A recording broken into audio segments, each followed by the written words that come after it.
সূরা আল হিজর। বিসমিল্লাহির রহমানির রহিম। রহমান রহিম আল্লাহ তাআলার নামে।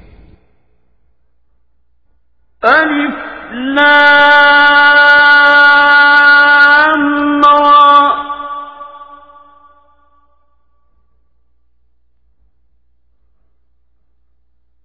তিলকা আয়াতুল কিতাবি ওয়া কুরআনিন মুবিন। আলিফ লাম রা, এগুলো হচ্ছে সেই মহান গ্রন্থ ও সুস্পষ্ট কোরআনের আয়াত। রুবামা ইয়াওয়াদ্দুল্লাযীনা কাফারু লাউ কানু মুসলিমিন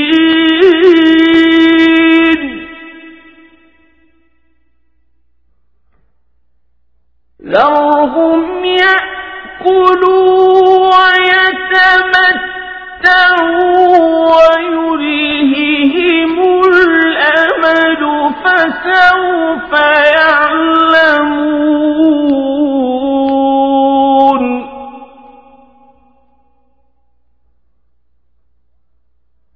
وَمَا أَهْلَكْنَا مِنْ قَرْيَةٍ إِلَّا وَلَهَا كِتَابٌ معلوم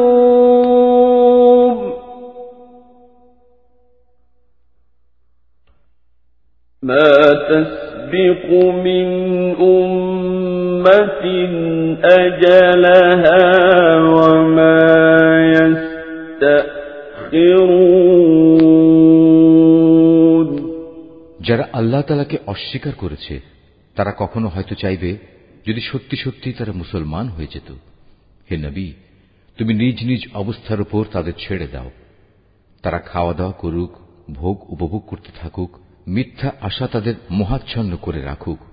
অচিরেই তারা জানতে পারবে কোন প্রতারণার জালে তারা আটকে পড়েছিল। যে কোনো জনপদকেই আমি ধ্বংস করি না কেন, তার ধ্বংসের জন্য একটি সুনির্দিষ্ট সময় আগে থেকে লিখিত থাকে। কোন জাতি তার ধ্বংসের কাল যেমন ত্বরান্বিত করতে পারে না, তেমনি তা বিলম্বিতও করতে পারে না।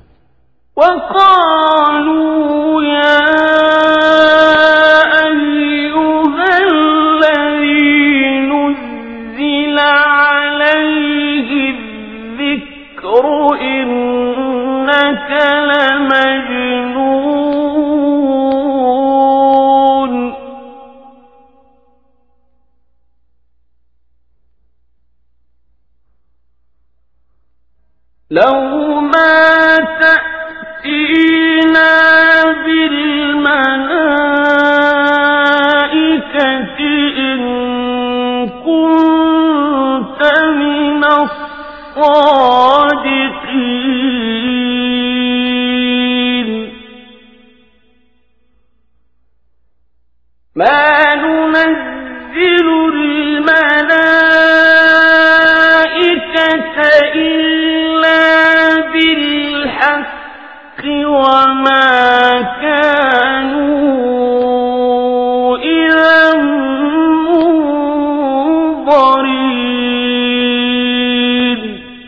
তারা বলে, ওহে, যার উপর কোরআন নাজিল করা হয়েছে তুমি অবশ্যই একজন উন্মাদ ব্যক্তি।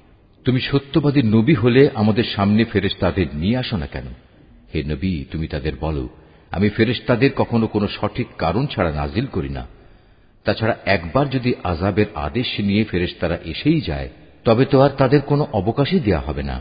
ইন্না নাহনু নাযালনা যিকরা ওয়া ইন্না লাহু লাহাফিজুন।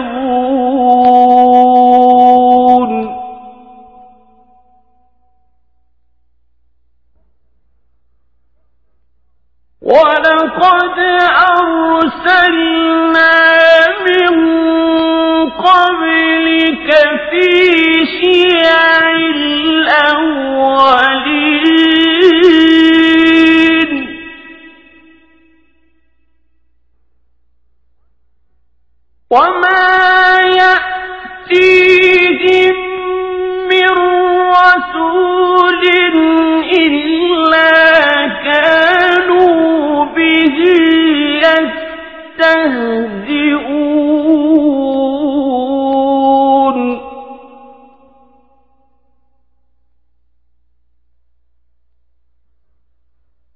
كذلك نسلكه في قلوب المجرمين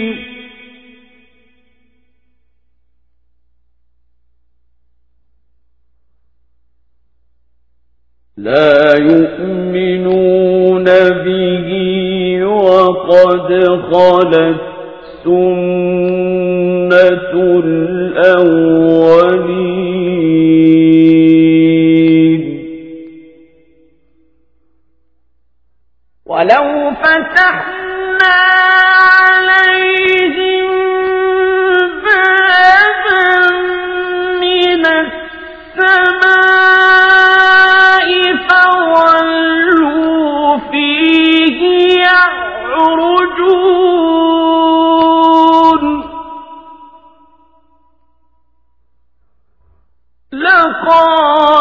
لقالوا إنما سكرت أبصارنا بل نحن قوم مسحورون আমি উপদেশ সম্বলিত কোরআন নাজিল করেছি এবং আমি একে সংরক্ষণ করি। তোমার আগেও পূর্ববর্তী জাতিসমূহের মাঝে আমি রসুল পাঠিয়েছিলাম। তাদের কাছে এমন একজন রসুল আসেনি যার সাথে তারা ঠাট্টা বিদ্রুপ করেনি। এভাবেই আমি অপরাধীদের অন্তরে ঠাট্টা বিদ্রুপের এ প্রবণতা সঞ্চার করি। এরা কোনো অবস্থায় তার উপর ঈমান আনবে না। আসলে এই নিয়ম তো আগের মানুষদের থেকেই চলে এসেছে।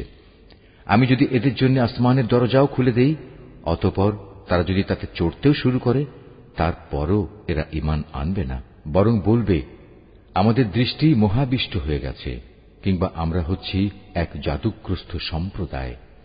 وَلَقَدْ جَعَلْنَا فِي السَّمَاءِ بُرُوجًا وَزَيَّنَّاهَا لِلنَّاظِرِينَ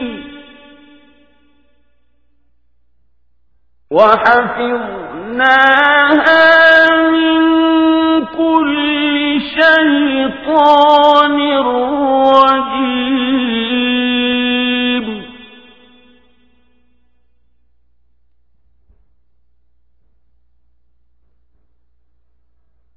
إلا من استرق السمع فأتبعه شهاب مبين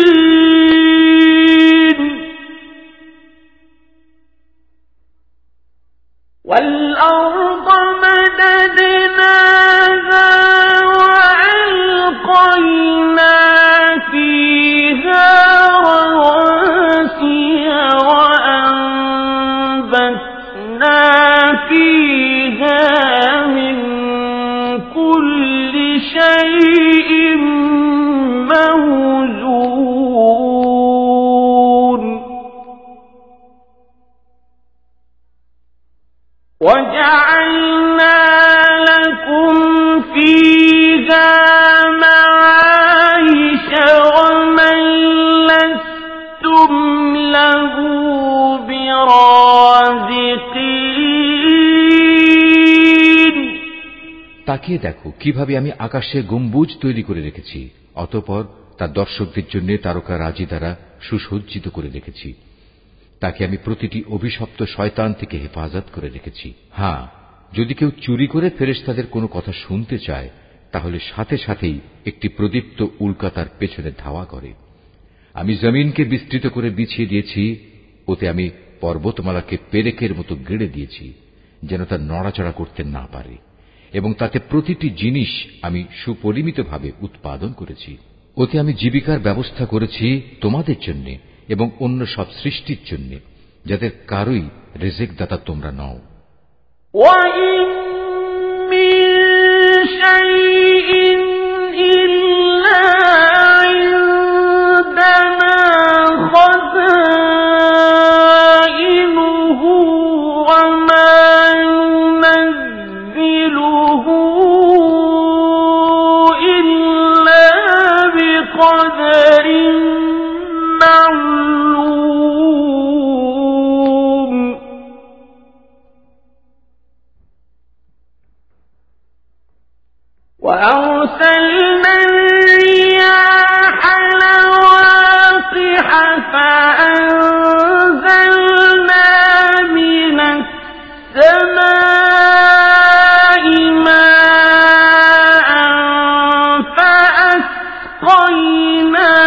أسقيناكموه وما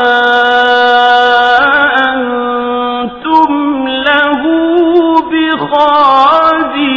بخازنين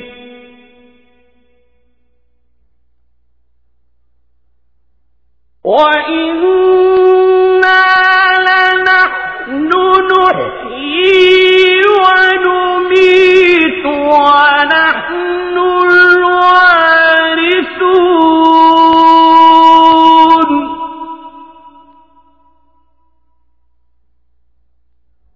ولقد علمنا المستقدمين منكم ولقد علمنا المستأخرين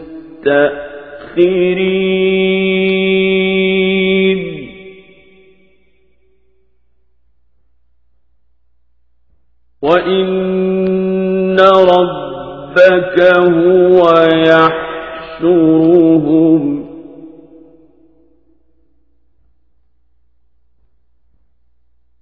إنه حكيم عليم কোন জিনিস এমন নেই যার ভাণ্ডার আমার হাতে নেই, কিন্তু তা আমি সুনির্দিষ্ট একটি পরিমাণ ছাড়া সরবরাহ করি না। আমি বৃষ্টিগর্ভ বায়ু প্রেরণ করি, অতঃপর আমি আকাশ থেকে পানি বর্ষণ করি, অতঃপর আমি তোমাদের তা পান করতে দেই। তোমরা নিজেরা তো তার এমন কোন ভাণ্ডার জমা করে রাখোনি যে সেখান থেকে এসব সরবরাহ আসছে। আমি তোমাদের জীবন দান করি, আবার আমি তোমাদের মৃত্যু ঘটাই। সর্বশেষে আমি হব সব কিছুর নিরঙ্কুশ মালিক। তোমাদের আগে যারা এই জমিন থেকে গত হয়ে গেছে তাদের যেমন আমি জানি, তেমনি তোমাদের পরবর্তীদেরও আমি ভালো করে জানি। নিঃসন্দেহে তোমার মালিক একদিন তাদের সবাইকে একত্রিত করবেন। তিনি অবশ্যই প্রবল প্রজ্ঞাময়, সর্বজ্ঞ। وَلَقَدْ خَلَقْنَا الْإِنسَانَ مِنْ صَلْصَالٍ مِنْ حَمَإٍ مَسْنُونٍ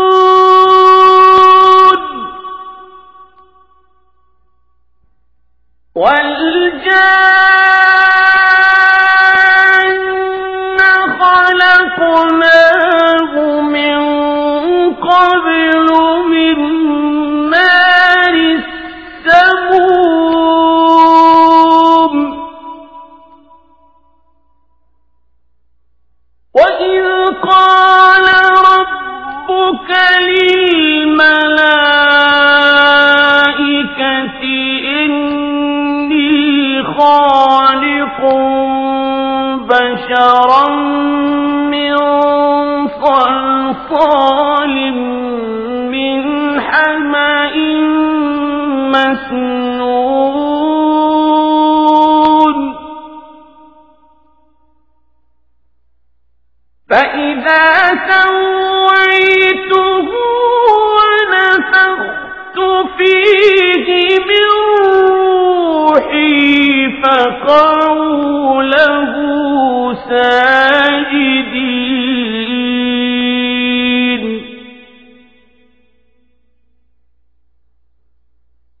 فسجد الملائكة كلهم أجمعون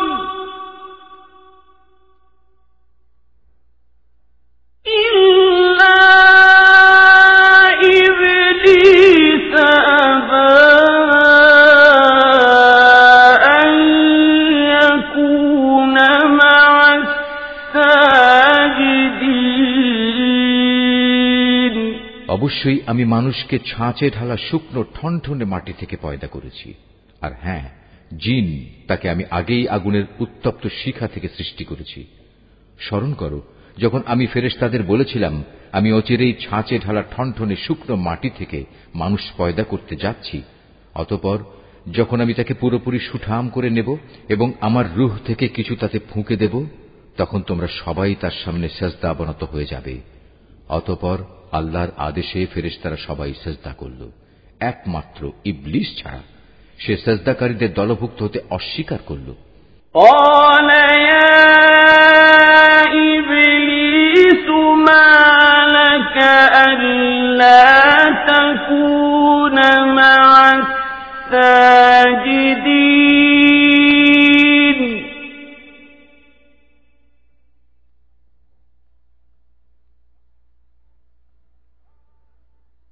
قال لم أكن لأسجد لبشر خلقته من صلصال من حمأ مسنون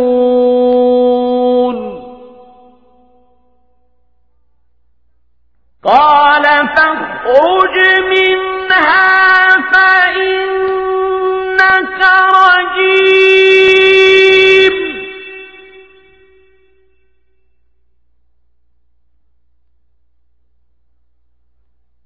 وإن عليك اللعنة إلى يوم الدين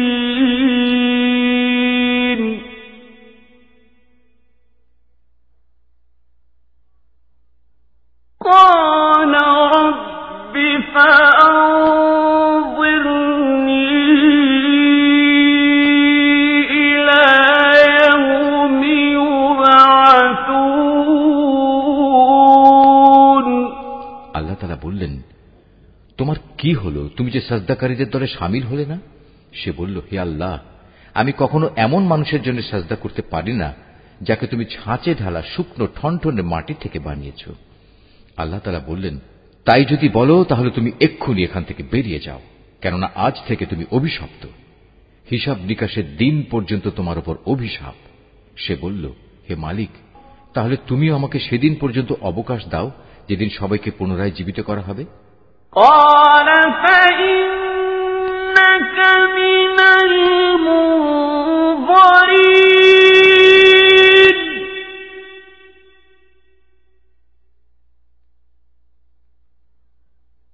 إلى يوم الوقت المعلوم قال رب بما أغويتني لأزينن لهم في الأرض ولأغوينهم أجمعين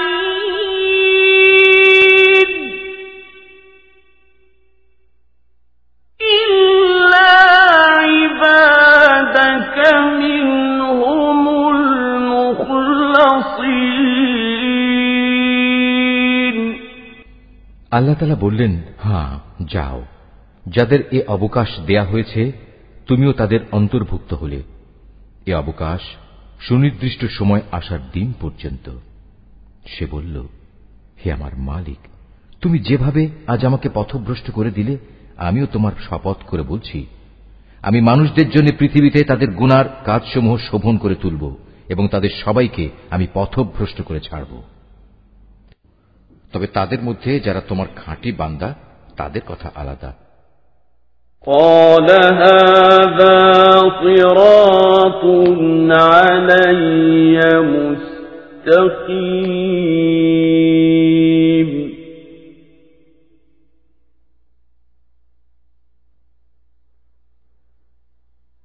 إن عبادي ليس لك عليهم سلطان إلا من اتبعك من الغاوين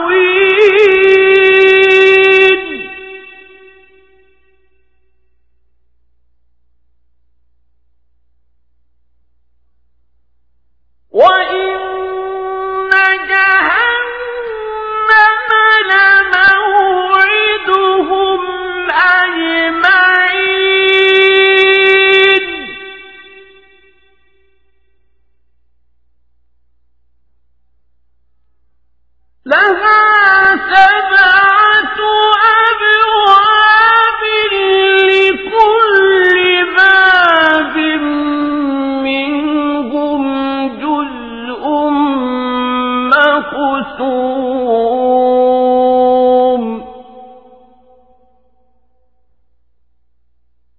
إن المتقين في جنات وعيون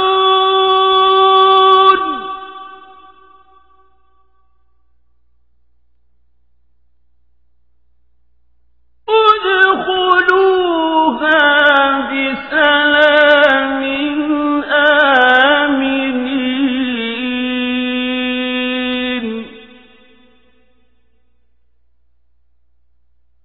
ونزعنا ما في صدورهم من غل إخوانا على سرر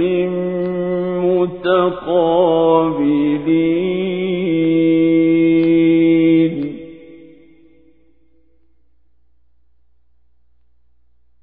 لا يمسهم فيها نصب وما هم منها بمخرجين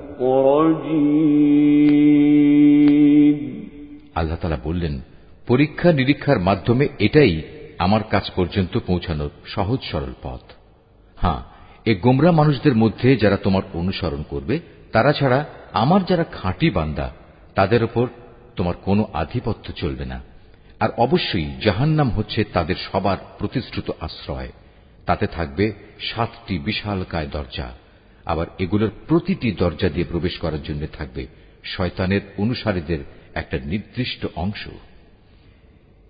এর বিপরীত যারা আল্লাহ তাআলাকে ভয় করে, তারা অবশ্যই সেদিন জান্নাত ও ঝর্ণাধারার বহুমুখী নিয়ামতে অবস্থান করবে। এই বলে তাদের অভিবাদন জানানো হবে, তোমরা শান্তি ও নিরাপত্তার সাথে সেখানে প্রবেশ করো। তাদের অন্তরে ঈর্ষা বিদ্বেষ যাই থাক না কেন, আমি সেদিন তা দূর করে দেব। তারা একে অপরের ভাই হয়ে পরস্পরের মুখোমুখি সেখানে অবস্থান করবে। সেখানে তাদের কোন রকম অবসাদ পর্যন্ত স্পর্শ করবে না, আর তারা সেখান থেকে কোনো দিন বহিষ্কৃতও হবে না। نبئ عبادي أني أنا الغفور الرحيم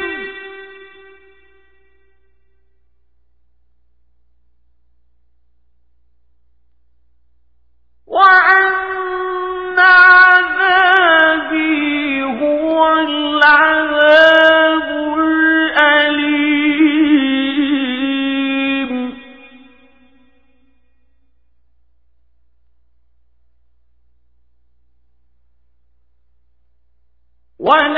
ونبئهم عن ضيف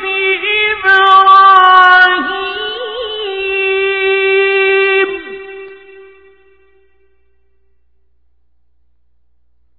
إذ دخلوا عليه فقالوا سلاما قال إنا منكم وجلون হে নবী, তুমি আমার বান্দাদের কথা বলে দাও, আমি যেমন ক্ষমাশীল ও পরম দয়ালু, তেমনি আমার আযাবও হচ্ছে অত্যন্ত কঠোর। হে নবী, তুমি তাদের ইব্রাহিমের মেহমানদের কাহিনী শোনাও। যখন তারা তার কাছে হাজির হয়ে বলল, তোমার উপর সালাম, তখন সে তাদের ভাবভঙ্গি দেখে বলল, আমরা অবশ্যই তোমাদের ব্যাপারে শঙ্কিত। قالوا لا توجل إنا نبشرك بغلام عليم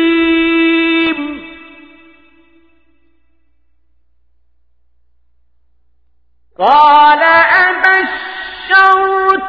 أبشرتموني على أن مسني الكبر فبم تبشرون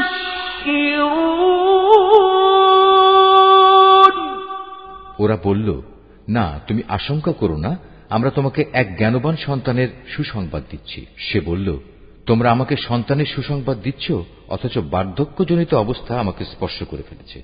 অতঃপর এ অবস্থায় তোমরা আমাকে কিসের সুসংবাদ শোনাচ্ছ?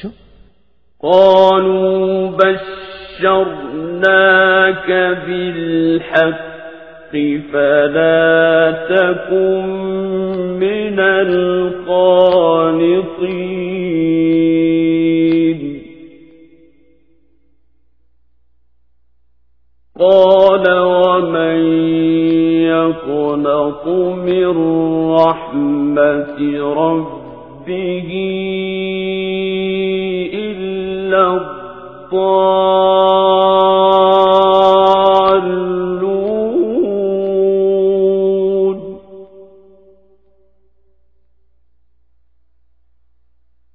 قال فما خطبكم أيها المرسلون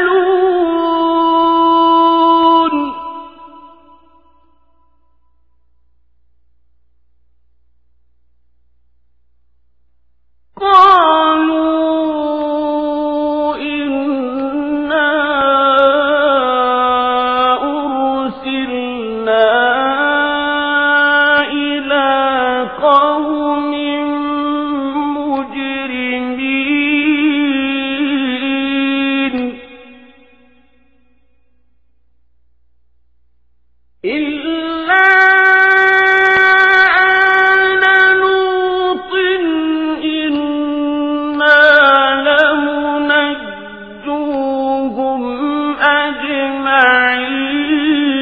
أجمعين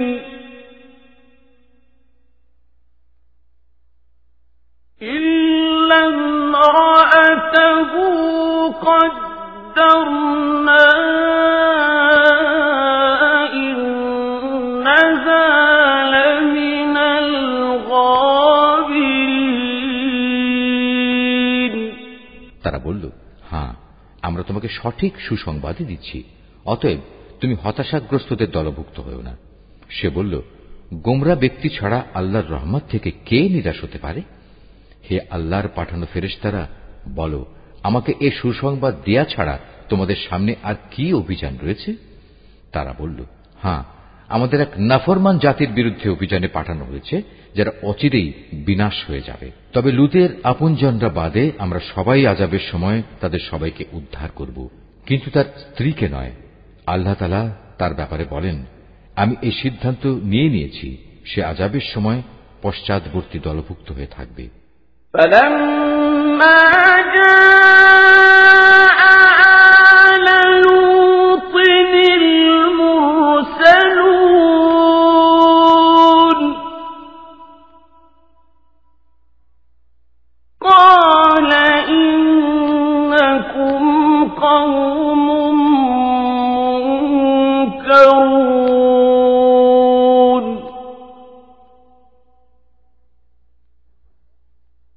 قالوا بل جئناك بما كانوا فيه يمترون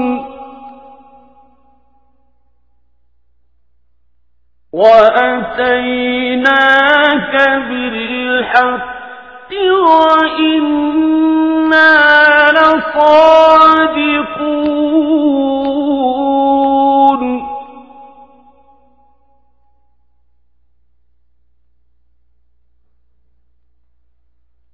فأسر بأهلك بقطع من الليل واتبع أدبارهم ولا يلتفت منكم أحد وامضوا حيث تؤمرون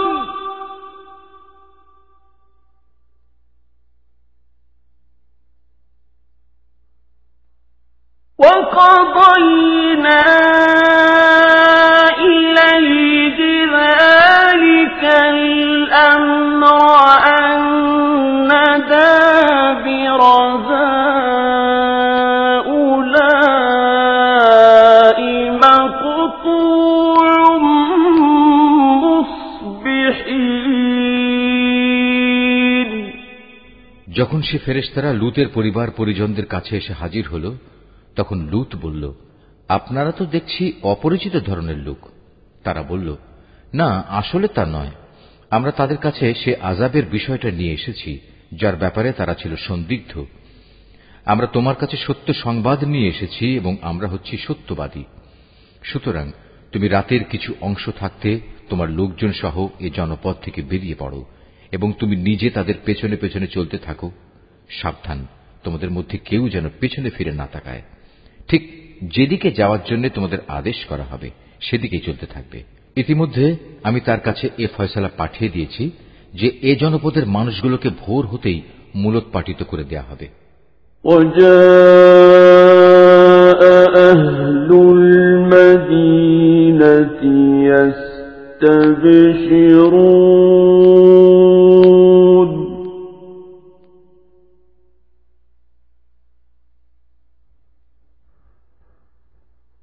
قال إن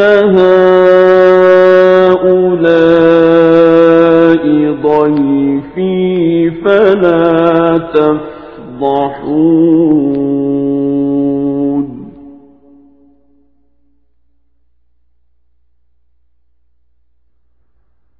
واتقوا الله ولا تخزون। ইতিমধ্যে নগরের অধিবাসীরা উল্লসিত হয়ে লূতের কাছে এসে হাজির হল। এদের আসতে দেখে সে বলল, হে আমার দেশবাসী, এরা হচ্ছে আমার মেহমান।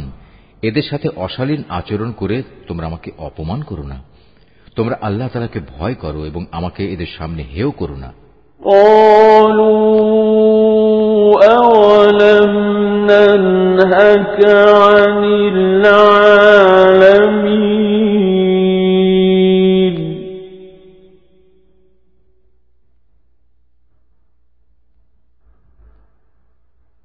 قال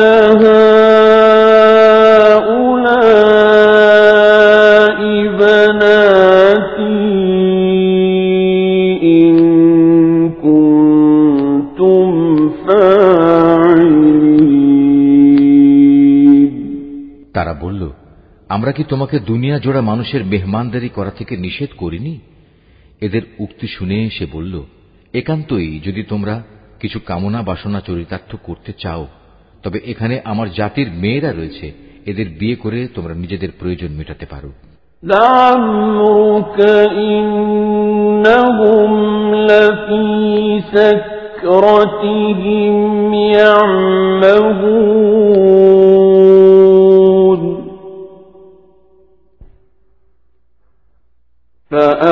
فأخذتهم الصيحة مشرقين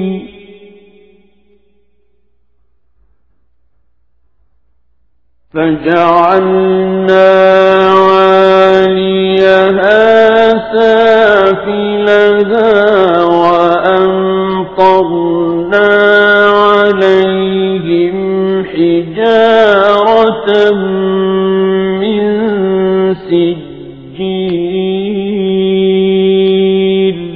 আল্লাহ তাআলা বললেন, হে নবী, তোমার জীবনে শপথ করে বলছি, সেদিন এরা নিদারুণ এক নেশায় বিভোর হয়ে পড়েছিল। আল্লাহর গজবের কোনো কথাই এরা বিশ্বাস করল না। অতঃপর সূর্যোদয়ের সাথে সাথেই এক মহান আদেশে তাদের উপর আঘাত হানল। তারপর আমি নগরগুলো উল্টিয়ে দিলাম এবং ওদের উপর পাকানো মাটির পাথরের বৃষ্টি বর্ষণ করলাম। إن في ذلك لآيات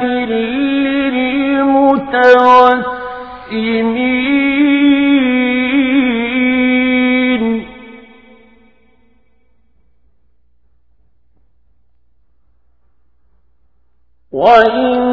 وإنها لبسبيل مقيم إن في ذلك لآية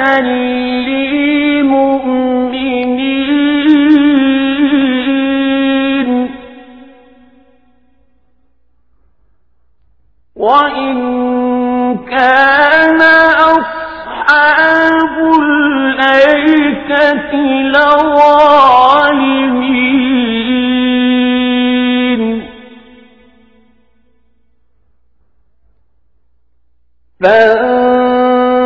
فانتقمنا منهم وإنهما لبإمام مبين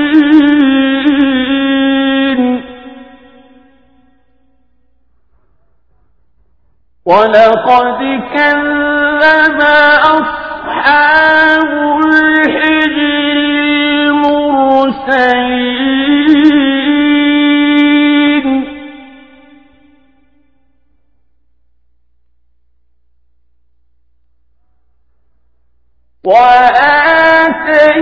وآتيناهم آياتنا فكانوا عنها معرضين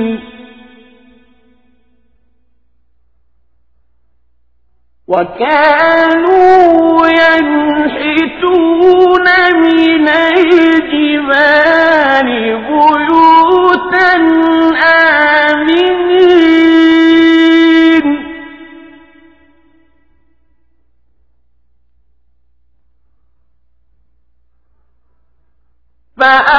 فأخذتهم الصيحة مصبحين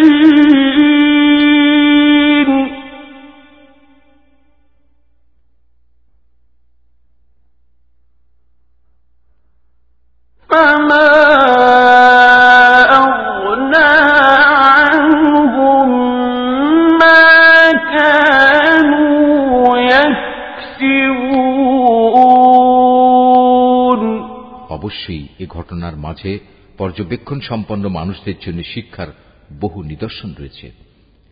ধ্বংসস্তূপের নিদর্শন হিসেবে তা আজও রাস্তার পাশে দাঁড়িয়ে আছে। অবশ্যই এর মাঝে ঈমানদারদের জন্য আল্লাহর নিদর্শন মজুদ রয়েছে।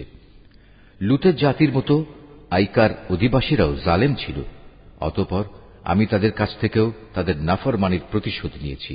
আর আজ এ উভয় জনপদই আযাবের চিহ্ন বহন করে প্রকাশ্যে রাস্তার পাশে দাঁড়িয়ে আছে। একইভাবে হেজরবাসীরাও নবীদের অস্বীকার করেছিল। আমি আমার নিদর্শনসমূহ তাদের কাছে প্রেরণ করেছিলাম, এতৎসত্ত্বেও তারা তা থেকে মুখ ফিরিয়ে নিয়েছিল।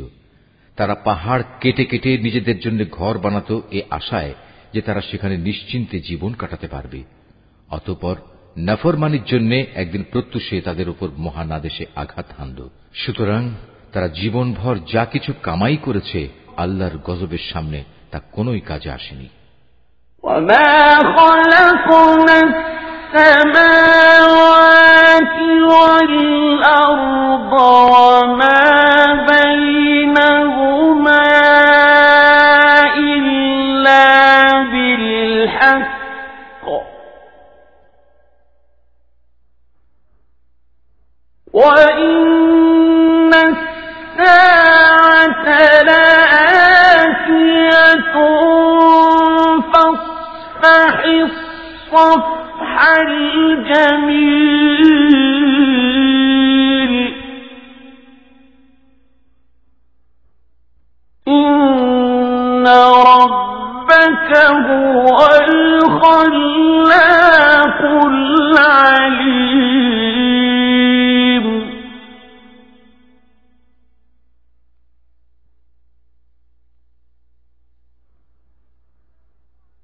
ولقد آتيناك سبعا من المثاني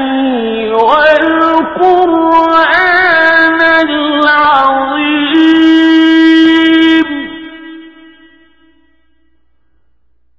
لا تمدن عينيك إلى ما متعنا به أزواجا منهم ولا تحزن عليهم واخفض جناحك للمؤمنين.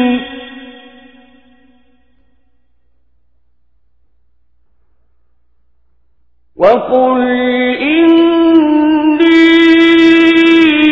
أنا النذير المبين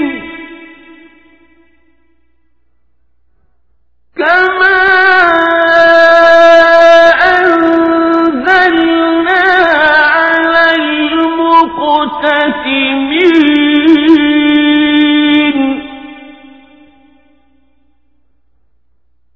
الذين جعلوا القرآن عضين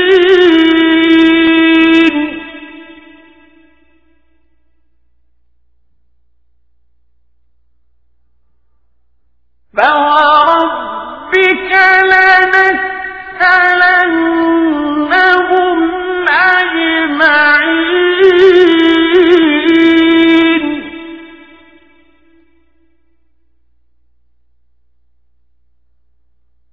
عما كانوا يعملون فاصدع بما تؤمر وأعرض عن المشركين إنا كفيناك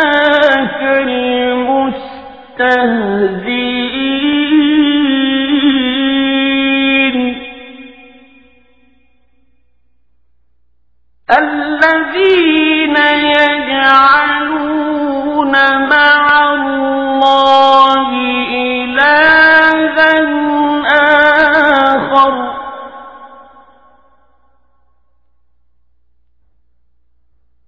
فسوف يعلمون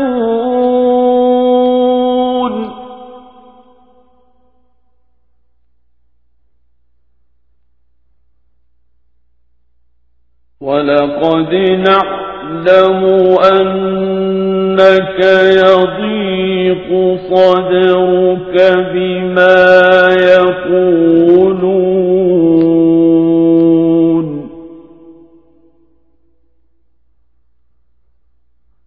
فسبح بحمد ربك وكن من الساجدين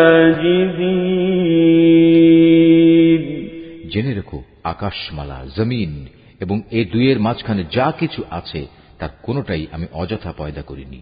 অবশ্যই সব কিছু শেষে একদিন কিয়ামত আসবে এবং এ সৃষ্টিলীলা ধ্বংস হয়ে যাবে।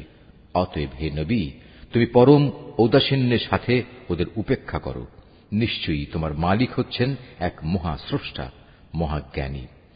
অবশ্যই আমি তোমাকে 7 আয়াত বিশিষ্ট একটি সূরা দিয়েছি, যা নামাজের ভেতর ও বাইরে বারবার পঠিত হয়। আরো দিয়েছি জীবনের বিধান হিসেবে মহান গ্রন্থ কোরআন। আমি এই কাফেরদের মাঝে কিছু লোককে ভোগ বিলাসের যে উপকরণ দিয়েছি তার প্রতি তুমি কখনো তোমার দু চোখ তুলে তাকাবে না, তাদের উপর তুমি কোনো ক্ষোভ করবে না। ওদের কথা বাদ দিয়ে বরং তুমি ঈমানদারদের দিকে ঝুঁকে থেকো। সবাইকে বলে দাও, আমি হচ্ছি জাহান্নামের সুস্পষ্ট সতর্ককারী মাত্র। যারা বিভিন্ন দলে বিভক্ত তাদের ওপরও আমি এভাবেই কিতাব নাজিল করেছিলাম। এরা হচ্ছে সেসব লোক যারা কোরআনকে টুকরো টুকরো করেছে।